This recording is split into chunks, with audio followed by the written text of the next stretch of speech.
আজ প্রায় 25 বছর হয়েছে মিতা এ সংসারে এসেছে। তার সংসারটা খুব ছোট। স্বামী অশোক, একটা 16 বছরের মেয়ে খুশি ও বৃদ্ধ শ্বশুর, এই তার ছোট্ট সংসার। কিন্তু এই ছোট্ট সংসারের গণ্ডির মধ্যে পাক খেতে খেতেই সে যেন আজ ভুলতে বসেছে তার নামটা পর্যন্ত। প্রতিদিন সকালে বৃদ্ধ শ্বশুরকে চা দিয়ে দিন শুরু হয় বটে, কিন্তু দিন কখন যে শেষ হয় তা সে নিজেই বুঝতে পারে না। বাবা, আপনার চাটা। চা এনেছো বৌমা? কই দাও দেখি। এখন শরীর কেমন আছে বাবা? রাতের দিকে শরীরটা খারাপ হয়েছিল বলছিলেন, এখন ভালো আছেন তো? হ্যাঁ, এখন ভালোই বোধ করছি। আর শরীরের কি দোষ দেবো বৌমা? বয়স তো হয়েছে, শুধু তোমার যত্নেই তো টিকে আছে এখনো। কোথায় আর যত্ন করতে পারছি আপনাকে, সেই সময়ই তো পাই না। আপনার যে একটু আলাদাভাবে সেবা করব, সে সময়টাই হয়ে ওঠে না। না না, তুমি যা করো আজকাল কটা বউই বা করে, বুড়ো শ্বশুর শাশুড়িকে কটা বউই বা দেখে। আচ্ছা বৌমা, খবরের কাগজটা কোথায় রেখেছি বলতে পারো? সকাল থেকে খুঁজছি, কোথায় যে দেখেছি খেয়ালও করতে পারছি না। তুমি বাবুর জন্য রান্না করছিলে বলে ডেকে আর জিজ্ঞাসা করতে পারিনি।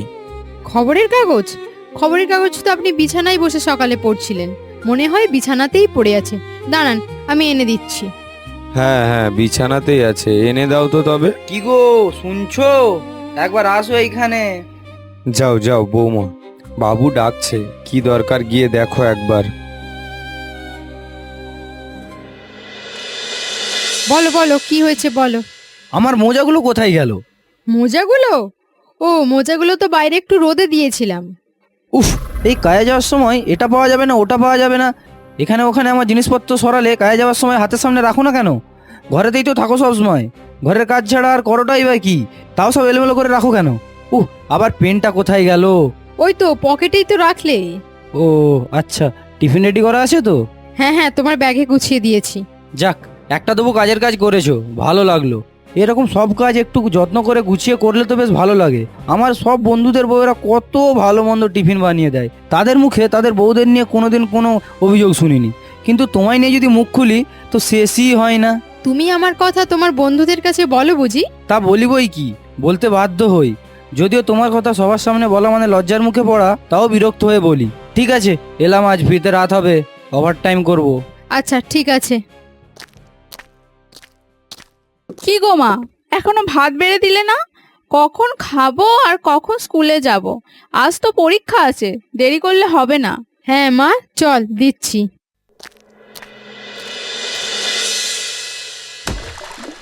পিচবোর্ড, স্কেল, পেন সব গুছিয়ে নিয়েছিস তো মা? হ্যাঁ নিয়েছি। আচ্ছা, ভালো করে পরীক্ষা দিবি, কারোর সাথে যেন পরীক্ষা দিতে বসে কথা বলিস না। মা, আমি কি বাচ্চা আছি নাকি এখনো? নাকি আমি এই প্রথম পরীক্ষা দিচ্ছি? তুমি প্রত্যেক পরীক্ষার আগে একই কথাগুলো সবসময় বলো কেন? ওসব নিয়ে তোমাকে এত ভাবতে হবে না। তুমি ব্যাগের টিফিনটা শুধু গুছিয়ে দিও, তাহলেই হবে। হ্যাঁ, ব্যাগে দিয়ে দিয়েছি। আচ্ছা মা, তুমি কতদূর পড়াশোনা করেছো গো? আমি আমি 8 পাস। 8?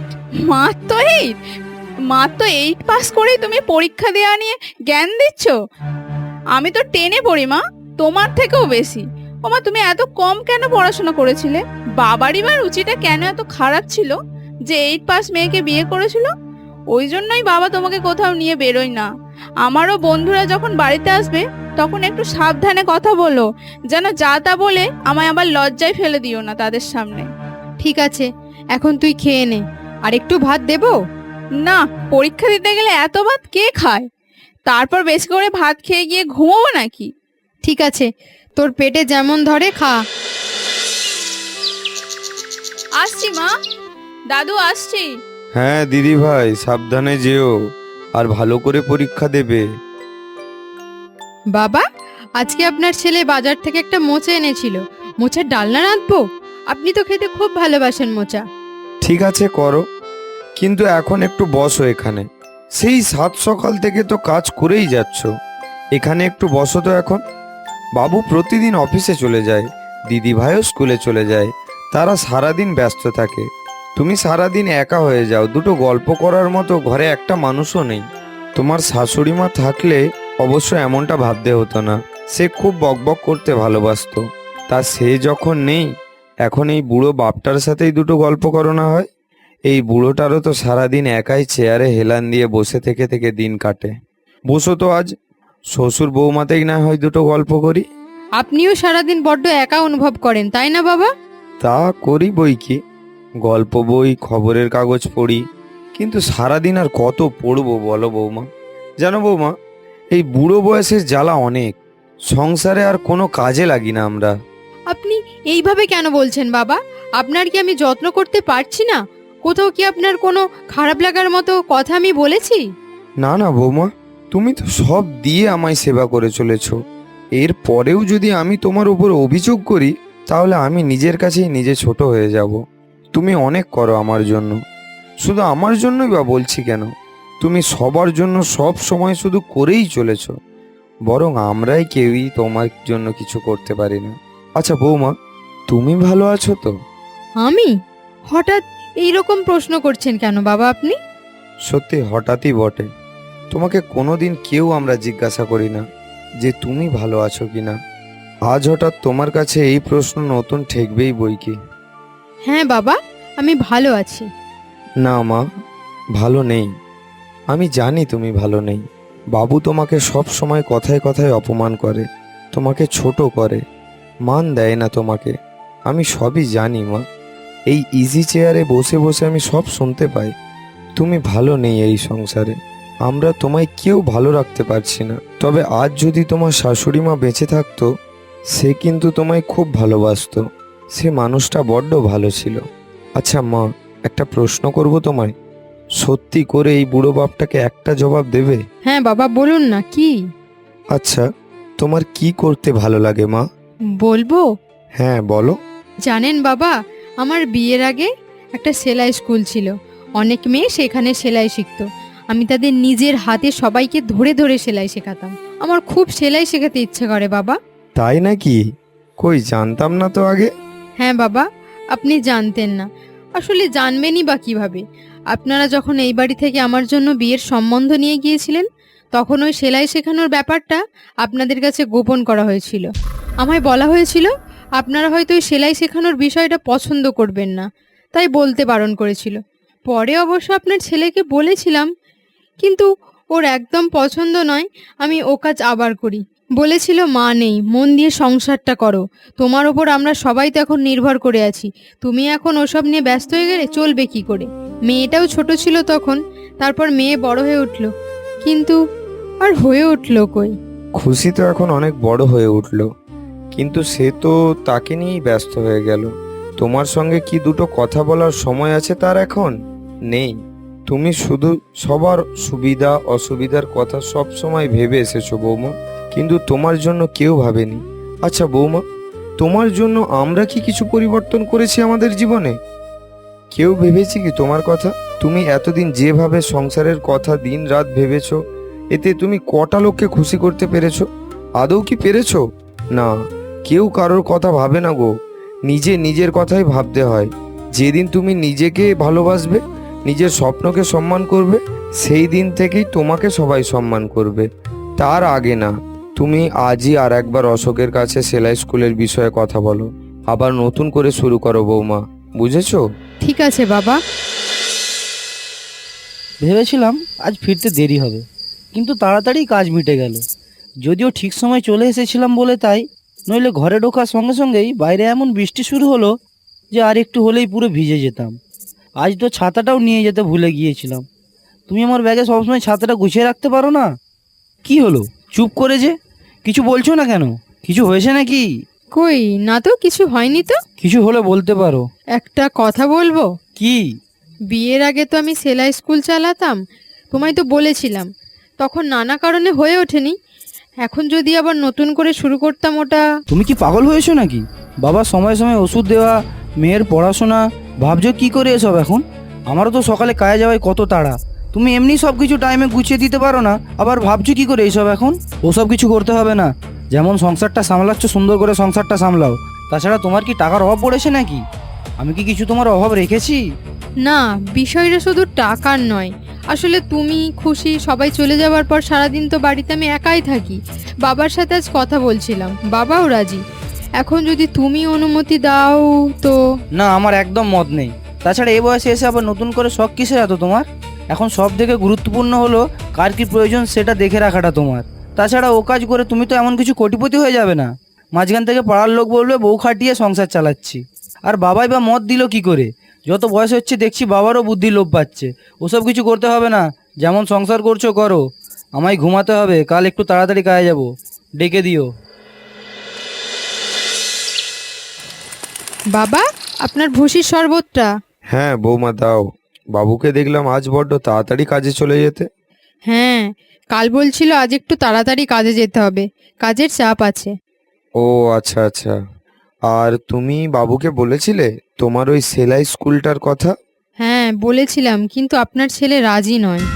ছি, বাবুটা যে কেন এমন হয়ে গেল। এখন দিন দিন ও বড্ড ছোট মানসিকতার মানুষ হয়ে যাচ্ছে। ওকে আমার নিজের ছেলে বলে পরিচয় দিতেও লজ্জা করে আজকাল। কিন্তু বাবু যখন বারণ করছে তখন জোর করে তো আর আমি তোমাকে বাইরে কাজে পাঠাতে পারি না। এই বয়সে এসে মনের জোর বা গায়ের জোর কোনোটাই নেই আমার। তোমার স্বপ্নটাকে আমরা সবাই মিলে মেরে ফেললাম বৌমা।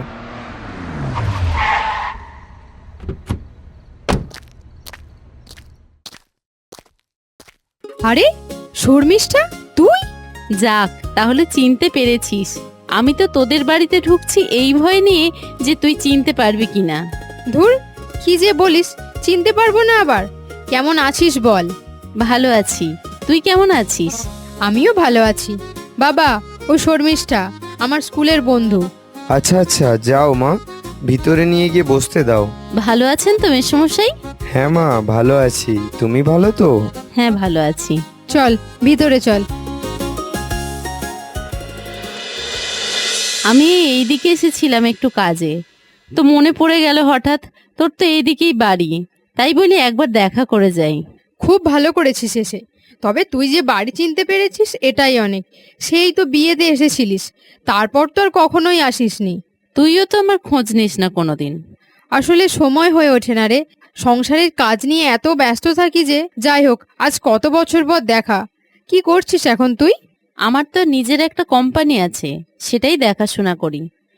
ও বাবা, তুই কত বড় ব্যবসায়ী। আচ্ছা, তুই কি বিয়ে করিসনি এখনো? না, বিয়ে করিনি। দরকার কি বিয়ে করার? এই তো বেশ আছি। এইভাবে ভালো আছিস? কি জানি বাপু, কি করে ভালো আছিস এইভাবে। হ্যাঁ, আমার জীবনে তো কোনো কিছুরই অভাব নেই। টাকা, সম্মান, প্রতিপত্তি সব আছে আমার। তাহলে শুধু শুধু সংসার করার প্রয়োজন কি? আমার মতে সংসার তো শুধু মানুষকে বেঁধে ফেলে। আমি যদি বিয়ে করতাম তাহলে আমি এত বড় হতে পারতাম নাকি? তা হয়তো তুই ঠিকই বলেছিস। আচ্ছা, তুই কিছু করিস না? মানে তুই কি শুধু এই সংসার নিয়েই থাকিস নাকি? হ্যাঁ এ নিয়েই ভালো আছিস? আছি। মা, আসছি আমি। হ্যাঁ সাবধানে যা, ভালো করে পরীক্ষা দিবি। ওনাকে তো ঠিক চিনতে পারলাম না। আমার ছোটবেলার বন্ধু রে। ও আচ্ছা, আসছি। মাসি তাহলে থাকো, আমি পরীক্ষা দিয়ে এসে গল্প করব। হ্যাঁ হ্যাঁ, তুমি যাও, পরীক্ষা দাও ভালো করে। তোমার নাম কি? আমার নাম খুশি। আসছি। একটু বস, হ্যাঁ আমি চা বসাই। না রে, আমি কিছু খাবো না, আমার মিটিং আছে, আমি উঠতে হবে এবার। এক্ষুনি উঠবি? কিছু অন্তত খেয়ে যা। না, আবার একদিন আসবো ক্ষণ। আজ উঠি বুঝলি, বড্ড দেরি হয়ে যাবে না হলে। আসছি মেসমশাই। কেন চলে যাচ্ছ এক্ষুনি? আজ খাওয়া দাওয়া করো, থাকো। বন্ধুর বাড়ি এসেছো কতদিন পর। না, আবার একদিন আসবো, মিটিং আছে, দেরি করলে হবে না। তাহলে আর কি বলবো, এসো তবে। আবার আসবে, সাবধানে যেও। হ্যাঁ আসবো। কত বড় ব্যবসায়ী আজ শর্মিষ্ঠা। কবে হলে এত বড় ব্যবসায়ী? কি ভালোই না আছে ও। কোনো পরাধীনতা নেই জীবনে। নিজে ইচ্ছা মতো নিজের শখ পূরণ করতে পারে, নিজের স্বপ্নগুলো পূরণ করতে পারে। কি সুখী ও। আমি যদি ওর মতো হতে পারতাম। কি হলো বৌমা, কিছু ভাবছো? না, কিছু না বাবা। মিতা কত সুখী, স্বামী, শ্বশুর, মেয়ে সবাইকে নিয়ে কি সুন্দর সংসার করছে। আমারই শুধু বিয়েটা করা হলো না। সারা জীবন শুধু টাকাই উপার্জন করে গেলাম, কিন্তু সত্যিই কি জীবনে সুখ পেলাম? ওকে আমি বললাম বটে যে বিয়ে না করে আমি সুখী আছি, আসলে ওর কাছে আমি হাঁটতে চাইনি। তাই মিথ্যে বললাম। কিন্তু সত্যি ওর মতো সুখী আমি নই। মিতার মতো সুখী সংসারী বউ সবাই হতে পারে না। আমারও যদি এরকম একটা সুন্দর সংসার থাকতো কি ভালোটাই না হতো। মিতা সুখী নয়, শর্মিষ্ঠাও সুখী নয়। আসলে দেখতে গেলে আমরা কেউই সুখী নয় নিজেদের জীবন নিয়ে। অথচ প্রত্যেকের জীবনেই সংগ্রাম আছে, কিন্তু সেখানে একে অপরের সাথে বাইরে থেকে জোর করে মেলাতে গেলেই নিজেদেরকে শুধু দুঃখী মনে হয়। না হলে জীবনের গল্পগুলো আসলে একই।